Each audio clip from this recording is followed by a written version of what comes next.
ఆంధ్రప్రదేశ్ రాష్ట్ర deputy CM Pawan Kalyan గారు నిన్న హైదరాబాద్ కేంద్రంగా పత్రికా విలేకరుల సమావేశం ఏర్పాటు చేసి విలేకరులు అడిగినటువంటి ప్రశ్నలకు సమాధానంగా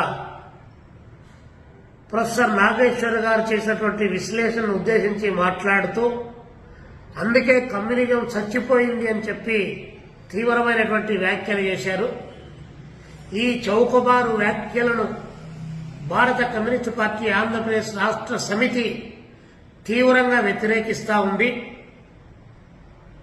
రాజకీయాల్లో ఏ సిద్ధాంత ప్రాతిపదిక లేకుండా కేవలం అధికారమే పరమావధిగా భావించి ఒకవైపున కులోన్మాద రాజకీయాలను, మరొక వైపున మతోన్మాద రాజకీయాలను, ఇంకోవైపున సనాతనవాద రాజకీయాలను పెంచి పోషిస్తూ అధికారము కుర్చీనే పరమావధిగా భావించేటువంటి పవన్ కళ్యాణ్ గారికి కమ్యూనిజం యొక్క వాసనలు ఎట్లా తెలుస్తాయని చెప్పి మేము అడుగుతా ఉన్నాం.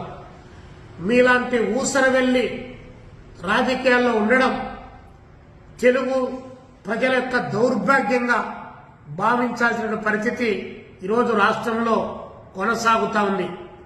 ఎందుకంటే మీరు భగత్ సింగ్ అన్నారు, అదేవిధంగా అల్లూరి సీతారామరాజు అన్నారు, మరొక పద్ధతిలో చేగువేరా అని చెప్పేసి మీరు ప్రచారం చేసుకున్నారు.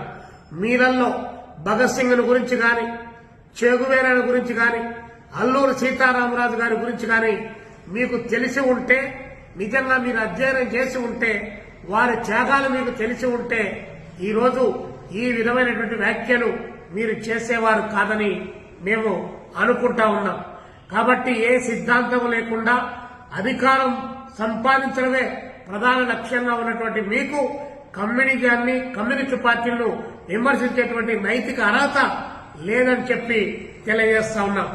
ఏ ఎండక గొడుగు పట్టి ఏ రోడ్డుకాడికి పోయినప్పుడు ఆ రోడ్డుకాడ ఆ పాట పాడేటువంటి నైజం కలిగినటువంటి మీరు కమ్యూనిస్టు పార్టీని, కమ్యూనిజాన్ని అవహేళన చేస్తూ మాట్లాడడం ఏ మేరకు భావ్యమని చెప్పి ఈ సందర్భంగా అడుగుతా ఉన్నాం. కమ్యూనిజం అనేటువంటిది మీరు తీసేస్తేనో, లేదా మీరు నమ్ముకున్నటువంటి ఆర్ఎస్ఎస్, బీజేపీ, అమిత్ షా ఎజెండాను మీరు మోస్తున్నటువంటి మీరు చెప్పితేనో కమ్యూనిజం అనేటువంటిది ఈ దేశం నుంచి, ఈ ప్రపంచం నుంచి తుడిచిపెట్టుకొని పోయేటువంటి సమస్య లేదు.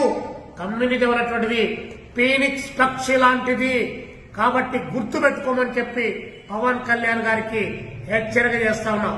ప్రొఫెసర్ నాగేశ్వర్ గారు మీ పైన